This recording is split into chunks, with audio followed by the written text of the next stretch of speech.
Entonces hoy continuamos, mis hermanos, en coherencia con ese mismo mensaje, con un mensaje que se llama Mi Existir, y vamos a ir al Salmo capítulo 39, Salmos capítulo 39. Salmos capítulo 39.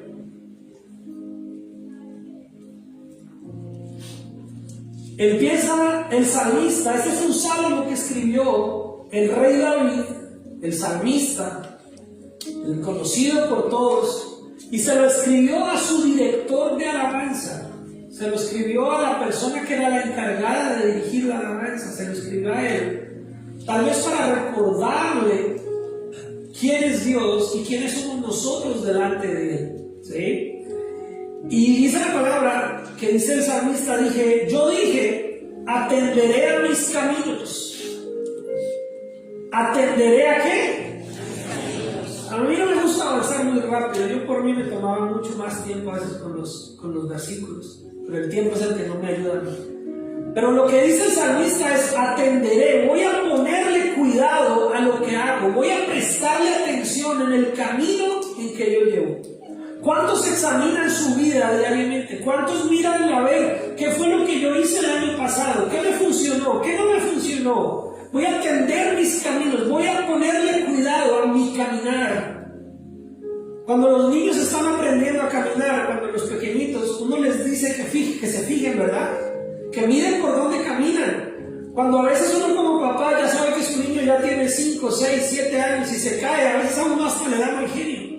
Y uno dice, pero es que ¿por qué no te fijas por dónde caminas? ¿Verdad?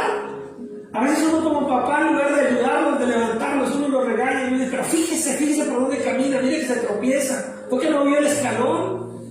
¿Por qué no miró que ahí había un desnivel? Y cuando los niños ya tienen una edad así como de 10, 12 años y todo, ya uno dice, ¿por qué se caen? Se supone que tienen que estar, ¿qué? Despierto, atento. Pero ¿qué pasa con los niños que están a veces mirando el mundo, están englobados, decimos a veces, están de pronto despistados, no se fijan, ¿no? Pero ¿por qué rompiste eso? ¿No te fijaste que yo estaba delante de ti? Y uno como padre, como adulto, uno entiende, ¿no? Los profesores, los que se encargan de los niños, los que cuidan niños, los que se dan cuenta que el niño a veces no está atento a su camino, ¿verdad? A veces no está pendiente de lo que tiene por delante. Y entonces a nosotros como adultos eso nos da como cierto mal genio. Como que uno dice, pero ¿por qué no se fija? ¿Cómo no fue a mirar que rompió el jarrón? ¿Cómo no se fue a mirar que pisó eso y lo lastimó, rompió? ¿No? Pero el niño está inmaduro en su crecimiento físico. El niño todavía está aprendiendo a concentrarse, a fijarse. Ya cuando uno es más grande, uno mira, uno ve el escalón y uno se asegura que uno está tratando y aún así uno como adulto también se cae. Y aún así uno como adulto también a veces de pronto se puso a mirar algo y no se dio cuenta y se estrelló contra un poste. Pero mis hermanos, el Señor está diciendo, fíjate en tu caminar, fíjate en tu camino. Nosotros tenemos que estar atentos a nuestro caminar con Dios. Nosotros debemos dejar de ser inmaduros y empezar a mirar que nuestro existir, si Dios nos ha dado un respirar, es para que nuestro caminar esté alineado a la voluntad de Dios. Para que Dios también como Padre podría estar desde el cielo mirándonos cometer errores, mirando cómo nos estrellamos una y otra vez con el mismo problema, mirando cómo todavía ponemos excusas. Y Dios dice, ¿por qué no te fijas en tu camino? ¿Por qué no atiendes? ¿Por qué no te estás pendiente? Nosotros también tenemos que estar pendientes de nuestro caminar, porque nuestro existir, mis hermanos, es muy rápido que se pasa. Nuestro existir es así, es un pestañear. Todavía me acuerdo hace poco, yo lo siento reciente, que estábamos presentando a la bebé y ya va a cumplir un año. Y ya llegó otra. Y ya hay que presentarla también. Y el tiempo pasa así. El tiempo pasa muy rápido, mis hermanos, pero no se distraigan con las bebés. El tiempo pasa así, pasa en un pestañear. Y si nosotros no estamos mirando, no estamos atentos a nuestro caminar, la vida a veces se nos va y no nos damos cuenta de todo lo que desperdiciamos. No nos damos cuenta de todas las oportunidades que dejamos pasar de vivir una vida agradable delante del Señor. Entonces el salmista dice: atenderé a mis caminos, voy a tener cuidado con lo que hago para no pecar. ¿Con qué? Con mi lengua. Otra vez, pastor, usted es que lo ha cogido a propósito. No, está ahí en la Biblia, mis hermanos. Venimos estudiando y cada vez el salmista vuelve y menciona esto. Llevamos más de un año con los salmos y el salmista vuelve y toca este tema.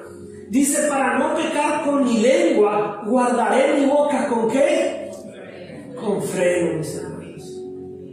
Todos fallamos, todos hemos cometido errores, pero tenemos que empezar a ponerle más cuidado a nuestra manera de vivir. Tenemos que ponerle más cuidado a nuestra manera de hablar. Tenemos que empezar a ponerle más cuidado si en lugar de estar llevando una voz de esperanza, una voz de aliento, estamos llevando solamente dolor, tristeza a nuestro alrededor. A veces nuestro hablar, en lugar de levantar el ánimo, solamente daña, lastima. A veces nosotros no nos damos cuenta que si yo estoy un día, hoy amanecí como que hoy no me siento, como que hoy no me hallo, como que hoy me siento deprimido, me siento desanimado, porque todos tenemos esos días. Yo no sé, pero yo soy un ser humano. Yo también tengo esos días. Pero precisamente ese día no es el mejor día para buscar a quien aconsejar, no es el mejor día para abrir mi boca, porque de pronto mis palabras pueden desanimar a otros. De pronto mis palabras pueden lastimar el corazón de otro. Como pastor me encuentro muchas veces con situaciones donde a veces hablo con personas, con hermanos que de pronto no han vuelto, personas que por una u otra razón tienen 1000 razones para no estar en la iglesia, y a veces me dicen: no, pastor, es que me he sentido desanimado porque de pronto es que usted esto, usted lo otro, qué sé yo, de pronto hay quejas hacia mí. El problema es cuando abren su boca delante de otros. El problema es cuando de pronto alguien viene y dice: oiga, mire que yo me acuerdo que usted es cristiano, yo como que también quiero ir a la iglesia, usted quería cosas, no, mire, yo tampoco volví. Y ya en lugar de animar a otro, en lugar de acercar a otro, ya desanimó a esa persona, le quitó el impulso. Por eso dice: yo voy a atender a mis caminos para no pecar. ¿Con qué? Con mi lengua. Mis hermanos, la Biblia está llena de mensajes donde nos invita a saber hablar con sabiduría. Nuestro existir no es simplemente para que le saquemos todo. Es que yo soy sincero, yo digo las cosas como se me ocurren. No, eso no es ser sincero, eso es ser imprudente. Porque ¿qué tal todos dijéramos todo lo que se nos pasa por la cabeza? No podríamos estar con nadie, mis hermanos. Porque a veces nuestra cabeza genera una cantidad de pensamientos negativos y cosas horribles. ¿Qué tal decir todo lo que se nos ocurre? Y dice: guardaré mi boca. ¿Con qué? Con freno. En tanto que el impío está delante de mí. En otra versión dice: tendré cuidado con lo que hago y no pecaré en lo que digo. Refrenaré la lengua cuando los que viven sin Dios anden cerca. Tremendo eso, ¿verdad? Como cristianos, como hijos de Dios, como personas que decimos que tenemos fe en Cristo y en nuestro Señor, debemos también tener mucho cuidado de cómo hablamos cuando estamos delante de los que no conocen del Señor. Qué triste es cuando a uno como pastor, o cualquiera de ustedes también les puede decir, dice: no, a mí sí me gusta Dios y yo entiendo y me gusta cómo cantan y todo, pero a mí no me invitan a la iglesia, porque es que yo conozco a fulano de tal, que usted va a escuchar. Que no se le puede decir más porque dice más triple X. No se le puede decir 1 porque dice 20. No se le puede contar algo porque ya lo sabe todo el barrio. Y entonces, ¿qué pasa? Que a veces en lugar de nosotros dar un buen testimonio, cuando hablamos delante de los que no conocen de Dios, lo único que hacemos es avergonzar el Evangelio. Avergonzar la iglesia. Porque la iglesia no es este edificio, ni yo soy la iglesia. La iglesia es el cuerpo de Cristo. La iglesia somos nosotros. Yo por eso les invito a mis hermanos, en especial a los que mueven, que sea un alfiler en la iglesia, que no se queje de su casa. Su existir, mis hermanos, su existir de vida al servicio de Dios es un privilegio. Es un gozo, mis hermanos, que antes estábamos apartados, antes estábamos destituidos de la gracia de Dios, y Dios nos acercó, nos reconcilió, nos justificó, y antes nos da el privilegio de hacer algo en su reino. ¿Verdad o no? Antes nos da el privilegio, mis hermanos, sea de acomodar una banca, sea de pararse aquí enfrente a hacer una oración, sea de enseñar a los niños, a los jóvenes, sea de ser mujer, sea de manejar la consola. Es un privilegio cualquier cosa que usted pueda abonar a la construcción del reino. Pero es muy triste, mis hermanos, que a veces se nos olvida que es un privilegio y empezamos a quejarnos en la casa. Y delante a veces de nuestros familiares que no son cristianos, y peor aún delante de nuestros hijos. Ay, es que en esa iglesia a mí me toca, y es que el pastor mandó y dijo, y claro, y a mí siempre le dice, y siempre yo, y empezamos a quejarnos de lo que hacemos. Y cómo no puso a fulano de tal, y a mí sí me tocó, y yo sí llegué, pero allá nadie llegó, yo fui el único. ¿Y quiénes están escuchando eso? Los que no conocen al Señor. ¿Y quiénes están escuchando eso? Nuestros hijos. Y después el niño, ¿por qué no quiere la iglesia? Pues porque escuchó a su papá, a su mamá, toda la vida quejándose de la iglesia. Ay, es que a mí me toca, es que me toca ir, es que me toca hacer, ya es que hay que dar los diezmos, y no el pastor empieza a echar en cara. Y todo eso lo escucha el que no conoce. Y todo eso lo escuchan nuestros hijos. Y todo eso lo escuchan nuestros familiares. Dice yo, ¿para qué quiero ir allá? Y esa no es la realidad. En la mayoría de iglesias esa no es la verdad. Y por lo menos en esta y en los 7 años que yo llevo, aquí nadie hace nada obligado, mis hermanos. Aquí todo es voluntario. Y el que no quiera hacer algo, hermanos, de los que están haciendo y no quiere hacer, diga el pastor, ya no quiero hacer más. Y tranquilo, mis hermanos, que la iglesia continúa. Pero hacer para estarnos quejando, hacer para estar hablando, hacer para estar irritados, y no, hermanos, ese no es el sentir del cristiano. Y por eso el salmista dice, tendré cuidado. ¿Sí lo pusiste en esa versión? Ponlo en esa versión y no se quejen.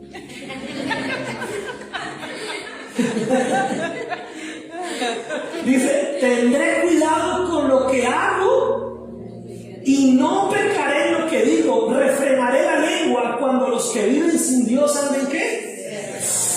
Tremendo. Por eso a mí me gusta colocar esas otras versiones, porque nos aclaran mucho más el panorama. ¿Cómo hablas tú cuando no estás rodeado de cristianos? ¿Se les habla del viejo hombre o la vieja hembra?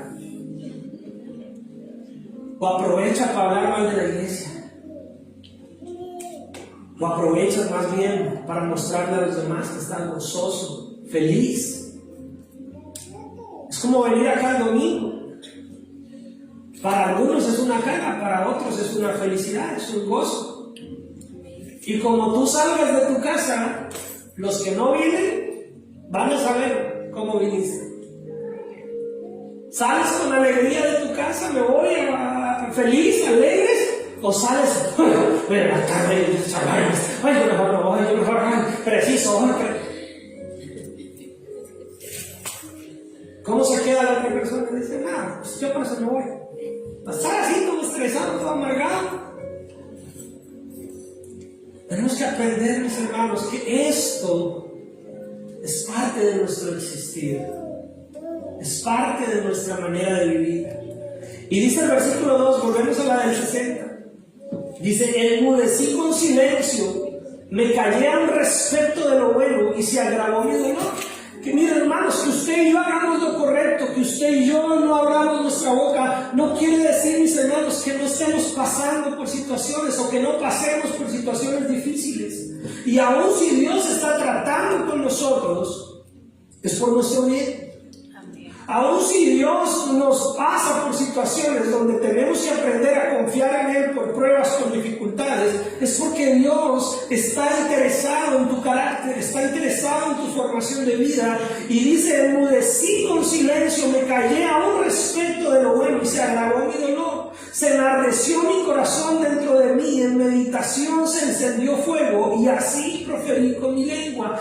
O sea, entre más la persona a veces estaba ahí en esa situación, a veces la humanidad se nos sale. A veces la humanidad hace que nos quejemos, pero ¿con quién profirió su queja? Con Dios. Si usted tiene queja, mis hermanos, doble rodilla y presente su queja delante del que verdaderamente tiene cómo solucionarse. Dígale: Señor, aquí estoy. Y eso fue lo que hizo aquí el salmista. Dice: hazme saber, Jehová, mi fin y cuál sea la medida de mis días. Le está diciendo: Señor, ayúdame a entender mi vida. Señor, un día se me va a acabar esta vida. Hazme entender, Señor, que mi vida no es como a veces uno de joven cree que tiene toda la vida por delante. No, la vida tiene un límite. Los jóvenes, mis hermanos, cuando uno es joven, porque nosotros también fuimos jóvenes, algunos de los que estamos acá, uno pensaba que tenía toda la vida por delante. Uno pensaba que podía hacer y deshacer y nunca jamás se le iba a acabar la juventud, las fuerzas. Pero la realidad es que es tan rápido. La realidad, mis hermanos, es que a veces los jóvenes creen que se tienen toda la vida para desperdiciar y cuando se dieron cuenta ya no eran jóvenes.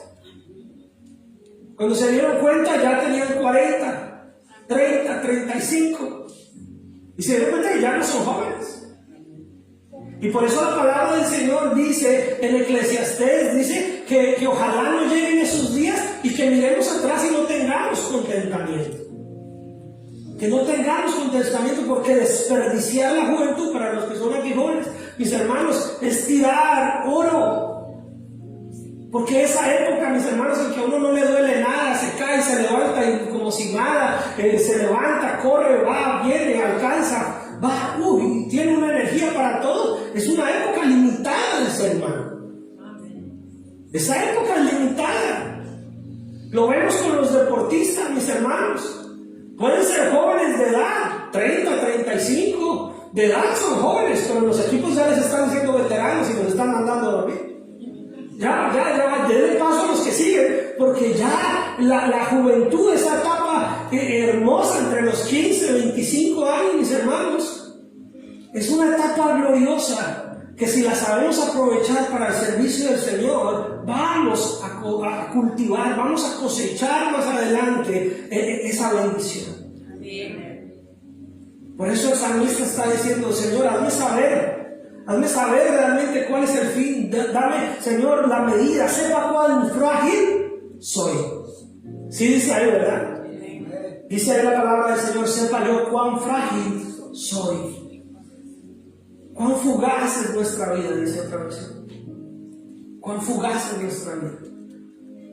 Queremos ese respirar. Queremos ese aliento de vida. ¿Para qué?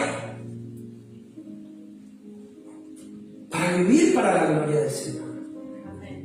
Porque el respirar, mis hermanos, es un regalo de vida. El que usted y yo hoy podamos respirar, mis hermanos, es que Dios ha extendido su misericordia un día más para con nosotros. No se necesita, perdóname que parezca trágico un poco el mensaje, pero no se necesita estar enfermo para morirse. Podemos estar alentados, pero un día a veces la gente fulminantemente queda. Nuestro existir, mis hermanos, es un regalo, pero es un regalo que debemos valorar y que debemos aprovechar. Los hijos crecen muy rápido, nosotros crecemos y nos envejecemos muy rápido, y necesitamos aprovechar lo importante. Por eso, aunque el mensaje es bíblico, mis hermanos, aprovecho para decirle a los que todavía tienen sus hijos en sus hogares, que todavía están pequeños, que todavía los tienen, aprovechenlos. Disfrute su familia, disfrute su esposo, disfrute su esposa, disfrute su hogar, disfrute las cosas valiosas de la vida. Y las cosas valiosas de la vida no están solamente en la cuenta corriente o en la del banco. Las cosas valiosas de la vida están a veces en los pequeños detalles del diario vivir. Disfrute esos momentos. Disfrute la presencia del Señor. Disfrute estar aquí en la iglesia. Disfrute de estos momentos, porque estos son momentos de vida. Aproveche cuando tiene la oportunidad oportunidad de estar en la alabanza, cante, porque tal vez, quién sabe si mañana va a poder cantar. Parece trágico el mensaje, pero es vida. Es vida, mis hermanos, porque nuestro existir necesita que Dios nos recuerda cuán frágil somos. Somos frágiles. Nosotros no somos tan fuertes como creemos, mis hermanos. Lo que pasa es que Dios es bueno y maravilloso, que nos deja a veces sentirnos fuertes. Cuando mis niños estaban pequeños y todos a mis hijos les gustaba jugar eso de pulso, porque lo vieron alguna vez en televisión y empezaban chiquiticos de 3, 4 años, 5 años. Papi. ¿Y quién cree que ganaba? Ellos me ganaban. Pero era porque yo les dejaba creer que eran más fuertes. Dios a veces nos deja creer que somos muy fuertes, mis hermanos, pero en realidad somos frágiles. El fuerte es Él. Es mejor que nosotros dependamos de Él. Porque la realidad, mis hermanos, es que debemos de ser, enséñanos a entender cuán frágil somos, cuán rápido se pasa la vida. Mira, hermanos, es que es una realidad. Esto no estaba preparado porque yo que iba a saber, pero mire cómo está hoy aquí en este país. Amedrentado porque somos frágiles ante una tormenta. Somos frágiles ante que los vientos se muevan de una manera diferente. Somos frágiles, mis hermanos. Acaba la economía, destruye las formas de movernos si la nieve supera las 10, 15 pulgadas. Por mucha tecnología y por carros lujosos que tengamos, si se estancó en la nieve, se estancó. Y por muy fuertes que seamos, mis hermanos, si no nos abrigamos ante una helada, nos da una hipotermia. Somos frágiles. Un cambio en el clima y la humanidad queda paralizada. Por eso necesitamos decir, Señor, enséñanos cuán frágil somos. ¿Pero para qué? ¿Para qué necesitamos saber cuán frágil somos? Para acogernos a Él, que es el verdadero fuerte. Para rendirnos ante Él. Dice, he aquí, viste a mis días término corto y mi edad es como nada delante de ti. Nosotros somos un pestañear. Dios es eterno, Dios no habita en el tiempo habita en Él. Nuestros 80, 100 años que logremos vivir. Una tía mía que ya partió con el Señor, ella siempre decía ese chiste, lo decía a manera de gracia, decía que afán para vivir 100 años, y no lo logró, no llegó a 100. Y para Dios 100, 80, 90 años que logremos vivir, para Dios eso es un pestañear. ¿Cuántas generaciones ha visto Dios levantarse y volver a caer? ¿Cuántas personas ha visto Dios desde que creó este universo y que creó la tierra? Ha visto Dios gente nacer y morir, nacer y morir. Nosotros somos un pestañear delante de la presencia del Señor. Aún así Él murió por ti y por mí, para que este pestañear tenga valor, para que este existir tenga sentido y tenga propósito, un propósito eterno. Porque aquí en la tierra es un pestañear, pero estar en la presencia de Él por la eternidad, mis hermanos, eso nadie nos lo va a quitar. Pero lo importante es asegurar que tenemos esa entrada. Y dice la palabra del Señor, ciertamente es completa vanidad todo hombre que vive. Toda vida apenas es un instante, mis hermanos, y apenas es un suspiro delante del Señor. Y si usted encuentra ahí en la Biblia aparece Selah.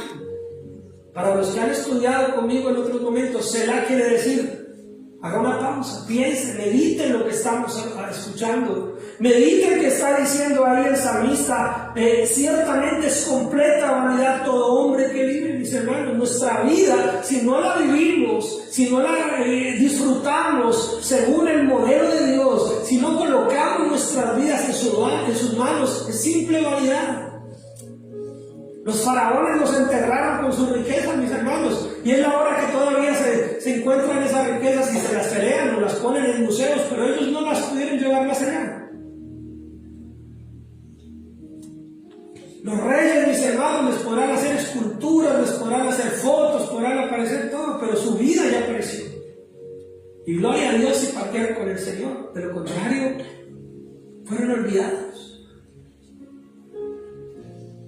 Y dice, ciertamente como una sombra hacia el hombre, ciertamente en vano se afana, amontona riquezas y no sabe quién las recogerá. Nuestro existir, mis hermanos, es mucho más que acumular riquezas. Amén. Usted que vino hoy de la gloria del Señor, nuestro existir es mucho más que acumular riquezas. Claro, tenemos que ser diligentes, trabajadores, organizados, pero nuestro existir no es solamente eso. Nuestro existir, mis hermanos, es vivir para Cristo, es vivir para su gloria. Dice, y ahora, Señor, ¿qué esperaré? El salmista está diciendo, bueno, Señor, si mi existir es vanidad, si mi vida es un suspiro, si soy frágil, si mi vida es fugaz, entonces, Señor, ¿qué esperaré? Y la conclusión del salmista es, mi esperanza está en ti. Nuestra única esperanza, mis hermanos, es el plan maravilloso de vida que Dios tiene para cada uno de nosotros. Que estos 80 o 100 años que Dios nos permita vivir, amén, los vivamos conforme al propósito de Dios. Los vivamos para su gloria, los vivamos para vivir una vida que exalte el nombre del Señor. Que cuando nos muramos, así sean algunos seres queridos, algunos familiares, diga, mi tío, mi tía, mi abuelo, mi mamá, mi familiar, fue una persona que me llevó a Cristo, me inspiró a creer que vale la pena servir al Señor, que vale la pena orar, que vale la pena buscar de Él, que vale la pena congregarse. Amén. Y no que uno se muera y diga, ahí se murió ese hipócrita que decía que no mintiéramos y era más mentiroso. Sino que nuestra vida realmente tenga valor a los ojos de Dios y a los ojos que se acercan a Cristo Jesús. Entonces, ¿en dónde está nuestra esperanza? En Cristo Jesús. Mi esperanza es esta. Y entonces ahí sí podemos decirle al Señor, Señor, en mi existir, líbrame de todas mis transgresiones. No me pongas por escarnio del insensato. Quiere decir, no permitas que aquellos que no te buscan, que aquellas personas que son necias, que aquellas personas que no se acercan a ti, Señor, no permitas que se burlen de mí. No me pongas en vergüenza. Ayúdanos, Jesús. Dice, enmudecí, no abrí mi boca, porque tú lo hiciste. Y aquí una vez más el salmista nos invita a aprender a guardar ¿qué? Silencio. Qué importante, mis hermanos, es saber cuándo callar. Así como hay que saber cuándo hablar, hay que saber cuándo callar. Porque dice, porque tú lo hiciste, porque el Señor es el que tal vez a veces también nos tiene que doblegar a nosotros. El Señor dice que nosotros seremos probados, pasados por el fuego, que como el oro seremos probados. No sabemos esos cánticos antiguos y no sabemos esas enseñanzas, que Él es el alfarero y nosotros ¿qué? Y lo cantamos, pero cuando Dios hace su labor de alfarero, dice, ¿por qué? ¿Por qué a mí, Señor? ¿No que usted es el barro? ¿No que usted es el barro y Él es el alfarero? El salmista, aunque sentía la presión de Dios, aunque sentía cómo Dios lo afligía, él decía, yo guardé silencio. Yo no abrí mi boca.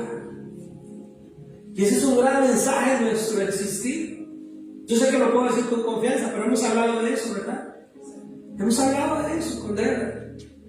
Como en medio de cualquier situación que estemos viviendo, lo mejor es más bien confiar que Dios va a hacer su obra en nosotros y saber que no debemos empezar a preguntar ¿por qué a mí? Sino más bien decir, Señor, ¿qué puedo aprender de esto? ¿Cómo puedo, Señor, darte la gloria a través de esta situación?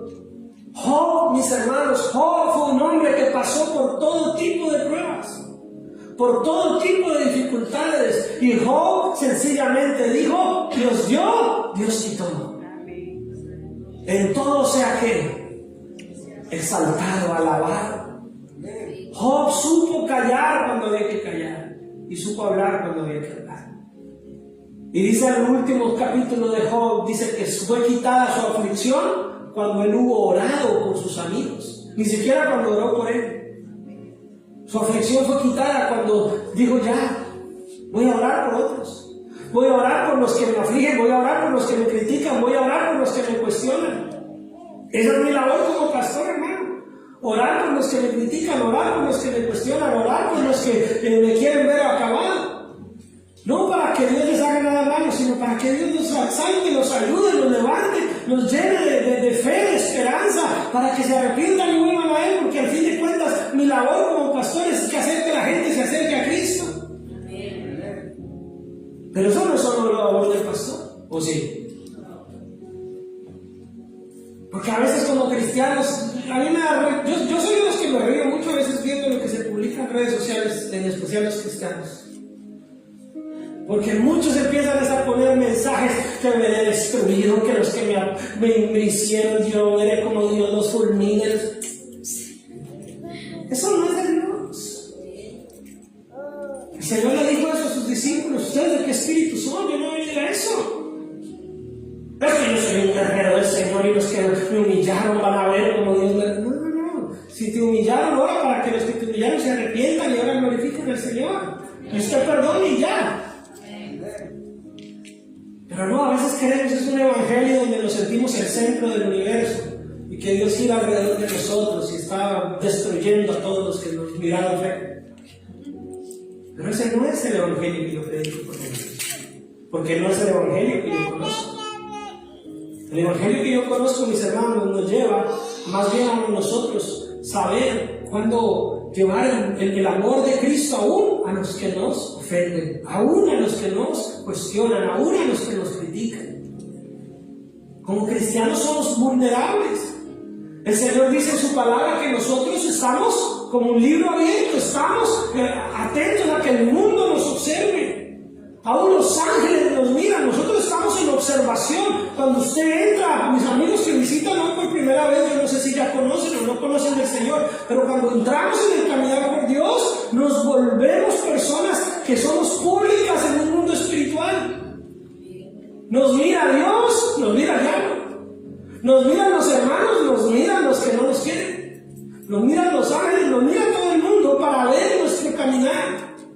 Aún la tierra, dice la palabra, aún la tierra clama y gime para ver la manifestación de los hijos de Dios.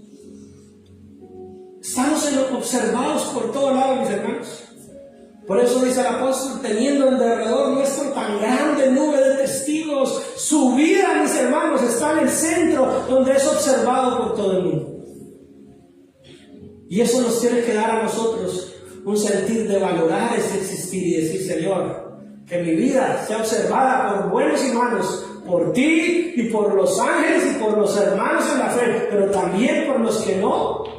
Señor, ayúdame a caminar de tal manera que traiga gozo a tu corazón, que traiga honra a tu nombre. Somos observados. El cristiano es observado. Cuando usted no era cristiano, podía decir 1000 groserías y nadie se escandalizaba. Pero si se volvió cristiano y se le salió una, ¡ah! No, que cristiano, no, que muy cristiano, por eso no voy a la iglesia, hipócrita. Porque somos observados. Entonces, con mayor razón, si somos observados, ¿qué tenemos que hacer? Caminar finito. Decirle: Señor, enséñame a caminar.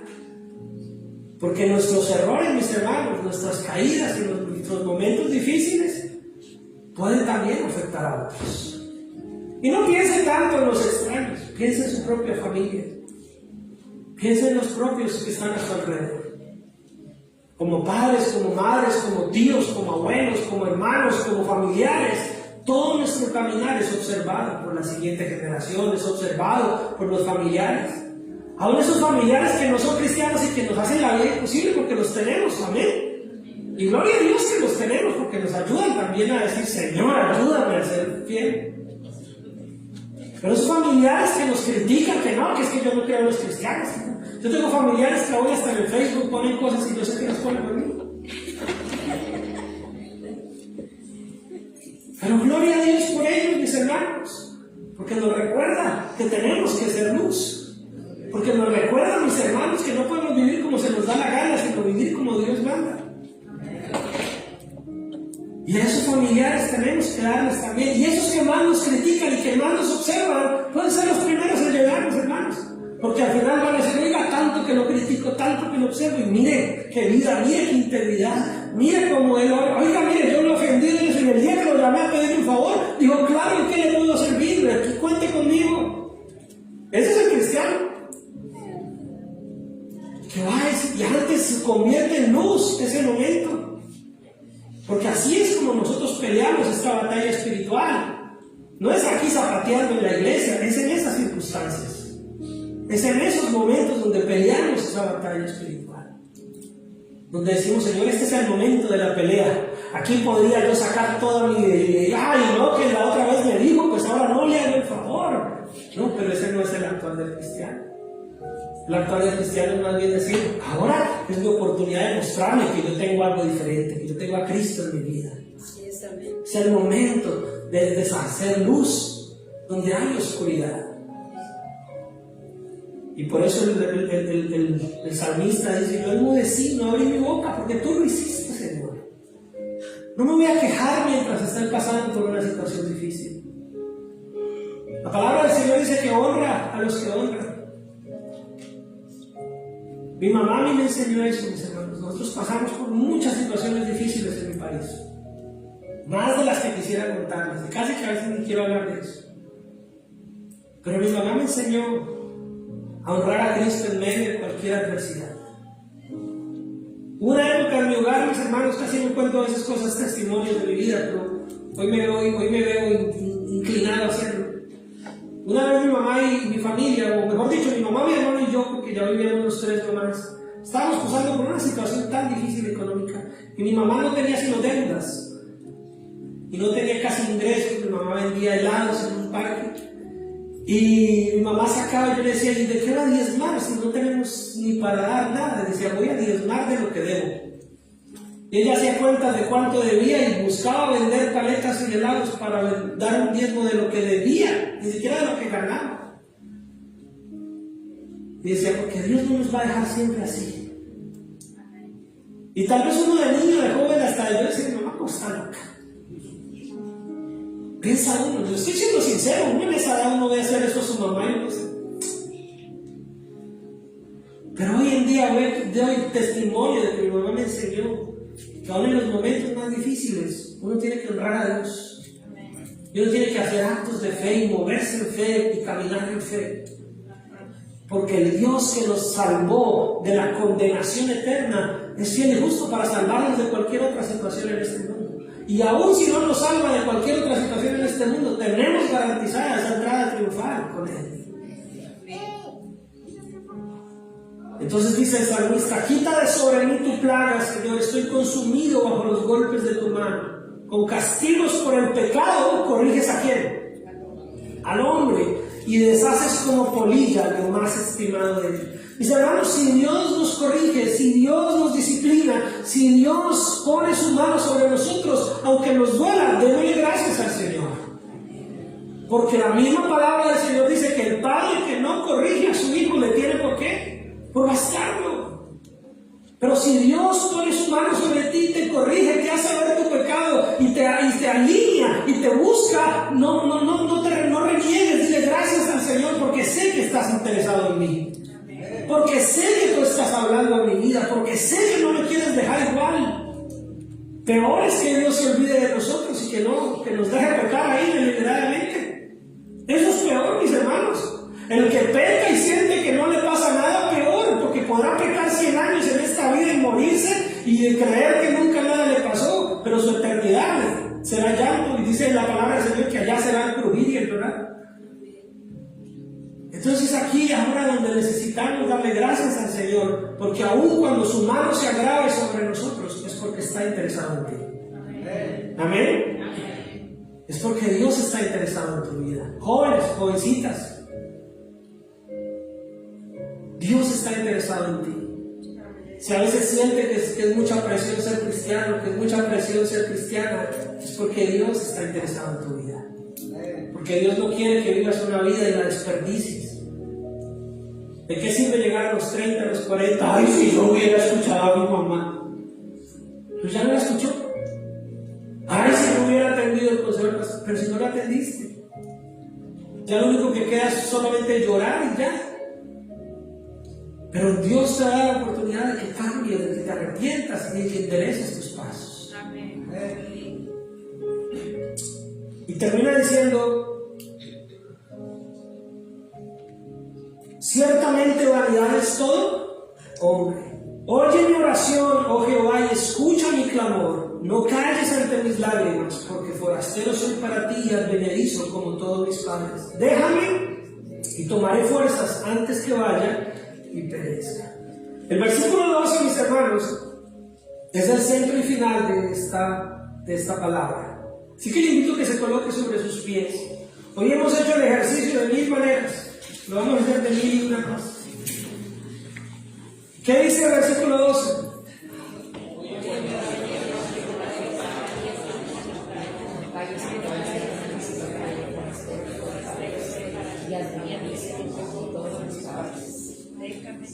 Dice, oye.